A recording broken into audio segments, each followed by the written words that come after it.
ऐसे मत करी रउआ हरदम जी, न त हो जाई प्यारे बलम जी। तनी देखल करी हमरा के काम जी, न त हो जाई प्यारे बलम जी।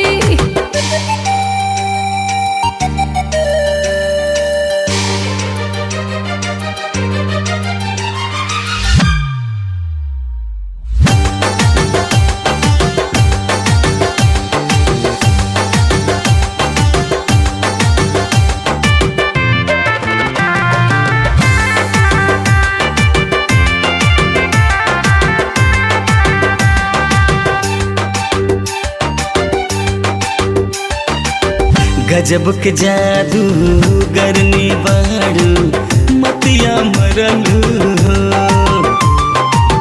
कैसे तो से न